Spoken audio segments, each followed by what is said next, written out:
Bueno, buenos días, buenas tardes, buenas noches, desde el lugar y el momento donde nos vean esta grabación. Mi nombre es Daniel Bisuete, eh, y me place ser parte de esta mesa pensada precisamente para visibilizar experiencias e iniciativas que desde América Latina se plantean como experiencias prácticas, pero también muestras de un debate conceptual vívido y absolutamente vigente sobre el mundo de la plataformización, no desde un enfoque tradicional ni desde los problemas más extendidos, sino sobre lo que significa el trabajo plataformizado desde otras modalidades de trabajo, quizás no de las más extendidas, ¿no? En particular, yo quisiera dar una mirada a lo que significa el trabajo de cuidados en América Latina, con énfasis en Ecuador y Colombia, precisamente porque es uno de los sectores donde, a pesar de sus particularidades, la plataformización o la digitalización de ciertas partes de la cadena de valor no se está haciendo presente, ¿no? Y en ese sentido, exponer dos experiencias desde Ecuador y Colombia, ¿no? Bueno, en primer lugar, me parece que es importante hablar de la informalidad en América Latina, puesto que esto de algún modo es una especie de laberinto, no solo para los tomadores de decisiones, sino sobre todo quizás para las y los trabajadores, ¿no? En América Latina hay algo así como 652 millones de personas y la mitad, un poquito más de la mitad, es parte de la población económicamente activa, así como 331 millones de personas. Sin embargo, más de un tercio de la PEA son trabajadoras denominadas informales, ¿no? ¿Y qué es lo que hace informal a un empleo, a una persona, a un trabajador, una trabajadora? Pues primero que no tenga reconocimiento legal en el orden jurídico que esta persona habita, es decir, que no esté acorde a la legislación nacional, eh, que la relación laboral, no solo de parte del empleado o del trabajador, sino también de la persona que contrata, no sigue los caminos legales normales del pago de impuestos. Muchas veces puede haber elusión y otras veces puede haber, la informalidad puede ser vista como un modo de evasión también de pago de impuestos, así que esa es una de las cuestiones que afecta más en colectivo.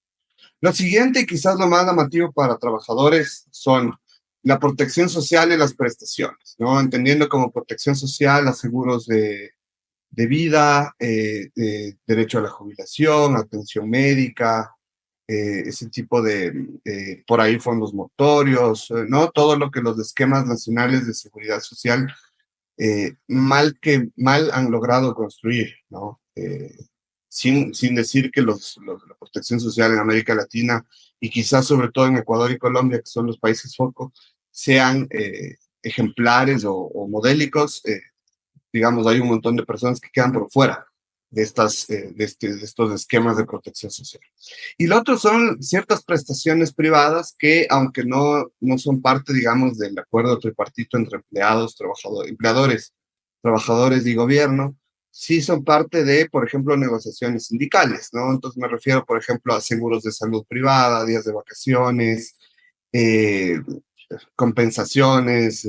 premios, etcétera, etcétera, que son prestaciones más entre trabajadores y empleados, ¿no? Y por supuesto, la informalidad, a pesar de tener todo esto, también puede, o es más bien no homogénea, ¿no? Porque puede haber, por ejemplo, gente del mundo de la academia que es un trabajador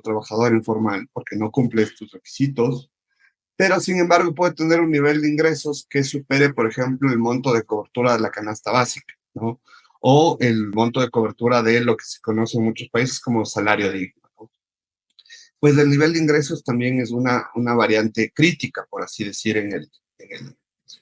en el tema de la informalidad, ¿no? Y pues bueno, sobre esto además habría que pensar en el lugar de las personas proveedoras de cuidados. Normalmente y sobre el 80% de todos los países son mujeres, ¿no? Quienes realizan las tareas de cuidado, ¿no? El cuidado las tareas de cuidado tienen además eh, una dimensión aún más crítica, que es que en muchos lugares no solo no hay, digamos, no se puede alcanzar la formalidad ni siquiera teóricamente, porque no hay un reconocimiento público y legal de que esto es un trabajo que requiere ser protegido, remunerado, compensado, ¿no es cierto? Y esto deja en una situación de doble vulnerabilidad a mujeres y hace también un recargo intergeneracional de los cuidados en términos cotidianos. Es decir, no solo es la afectación de las madres que no pueden incorporarse al mercado laboral en igualdad de condiciones que hombres, sino que para lograrlo ciertos cuidados son delegados, por ejemplo, a abuelas, a tías que implican esto, ¿no es cierto? Y esto en el mundo del trabajo también ha generado una especie, un mercado de trabajo que no necesariamente ha sido el más formal y el más protegido, que es precisamente cómo mujeres en búsqueda de su autonomía financiera y, por supuesto, de una actividad laboral se integran o buscan ofrecer su fuerza de trabajo como trabajadoras de cuidado para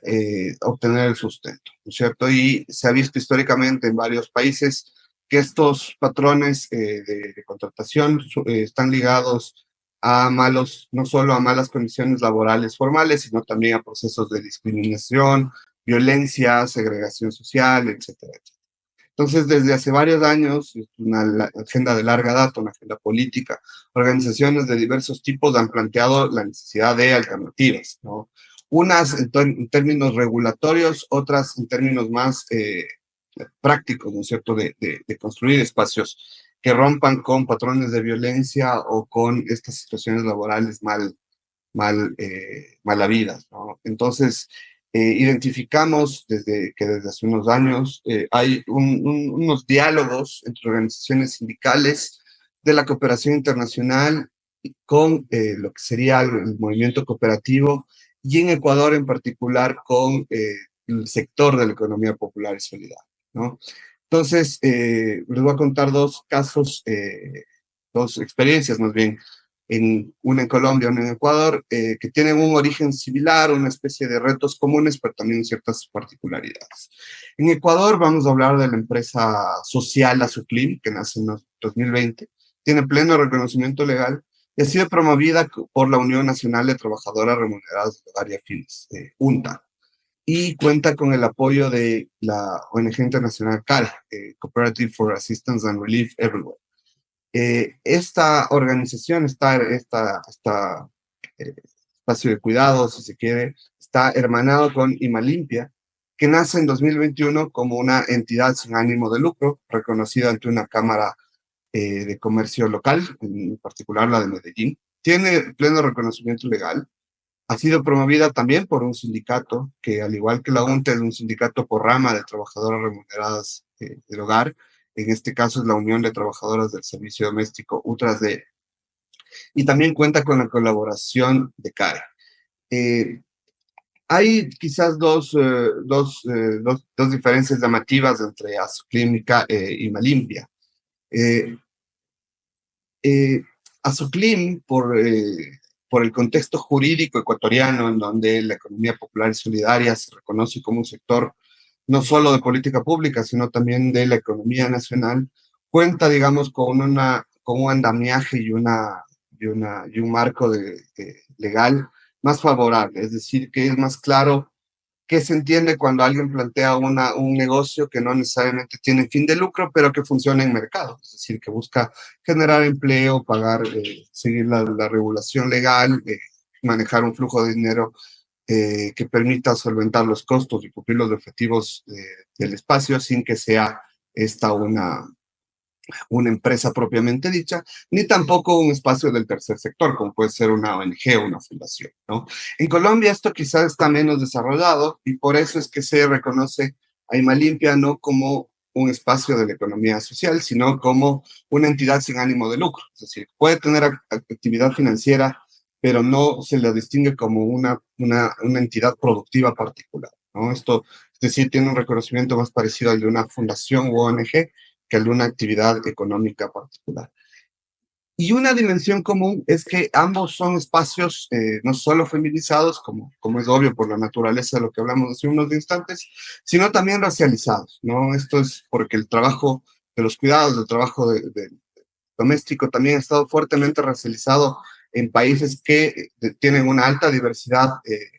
étnico-cultural, pero que han sido relegadas, digamos, las comunidades indígenas y en este caso las comunidades afroecuatorianas, afrocolombianas o afrodescendientes, que es quienes forman de algún modo las bases del grupo amplio no solo de Azoclime y Malimpia, sino también de UNTA y de UTRASD, ¿no? Entonces, un poco yo quiero resaltar también las cuestiones de los valores del que mueven estos espacios, en particular el de la solidaridad y la dignidad, y el de el modelo de negocio, ¿no? Esta dificultad de plantear unos modelos de negocio que sean sostenibles en el estricto sentido de la palabra, es decir, que el flujo de ganancias pueda solventar los costos y los gastos, y que además permita eso, conservar una construcción de valores donde la solidaridad entre las personas no se pierda, es decir, no pasar de la, de la relación de copropietarias, codueñas, cotrabajadoras, compañeras, a ser trabajadoras del mismo espacio, ¿no? Y eso es quizás los grandes retos, ¿no? Y alumbran estas distinciones porque, en estas dimensiones, perdón, porque quizás si hay desafíos comunes dentro de los espacios cooperativos y de economía social, como alcanzar la sostenibilidad, como no perder su esencia, que busca sobre todo generar planes de alternativas laborales para cumplir planes de vida o proyectos de vida en entornos libres de violencia, mejor protegidos, mejor remunerados. En particular, esto tiene, como les decía antes, los dobles complejidades de ser espacios feminizados, racializados, ¿no? Y por eso es que en el tema del modelo de negocio es ineludible hablar del soporte que la organización CARE ha dado a estos dos espacios, puesto que ha sido una especie de broker que ha podido movilizar recursos de otros espacios para poder sostener, ¿no? Y ahí podemos hablar, por ejemplo, de cómo que ha sido el soporte, sobre todo el desarrollo de infraestructuras digitales y capacidades digitales de manejo de habilidades digitales para que estos modelos estos espacios puedan seguir. Finalmente, si bien pueden ser vistos como plataformas, funcionan como espacios en los que utilizan sobre todo herramientas digitales a medida, es decir, portales web o aplicaciones web, que intermedian la demanda con la oferta, pero que no están automatizados y por lo tanto no hacen un uso extractivo de los datos de trabajadoras, trabajadores y de usuarios y usuarias, ¿no? Para finalizar, un poco mencionarles también que estos espacios finalmente no solo son posibles por la asistencia de algún tercero comprometido, sino sobre todo porque son espacios que no invisibilizan y manifiestan abiertamente su dimensión política. Es decir, Azoclim no solo que nace de la UNTA, sino que, por así decir, su gobernanza formal es un ida y vuelta entre el espacio UNTA y el espacio Azoclim, pero sobre todo porque se reconocen como trabajadoras que están buscando construir espacios de trabajo digno. En Malimpia, por supuesto, la relación es muy parecida, porque de lo que se trata, como les decía, no es de construir unas empresas con mejores condiciones laborales solamente, sino de entender que la construcción del trabajo digno va por pensar fuera del molde y por pensar fuera de las estructuras productivas tradicionales. Y lo siguiente es que el reto que siempre se muestra como algo que se va extendiendo, como cuando uno camina hacia el horizonte, es el de la digitalización, ¿no es cierto? Es decir, esto de que la presencia en redes sociales, los discursos de marketing digital, de cómo gestionar de modo más eficiente la oferta y la demanda, es una tensión a la que estos espacios se enfrentan día a día y es una tensión que ellas mismas en varios espacios nos han contado y nos han dicho que va más allá de lo planteado y que siempre están en búsqueda de no solo de desarrollar capacidades digitales de modos lineales, por así decir, sino de repensar también cómo se usa la tecnología. Entonces, estos espacios a los que invito al público en general a conocer a partir de sus páginas web y, por supuesto, de diferentes iniciativas que realizan en conjunto y en solitario, puedan profundizar. Así que eso, quería contarles hoy. Muchas gracias por su atención. Nos vemos pronto.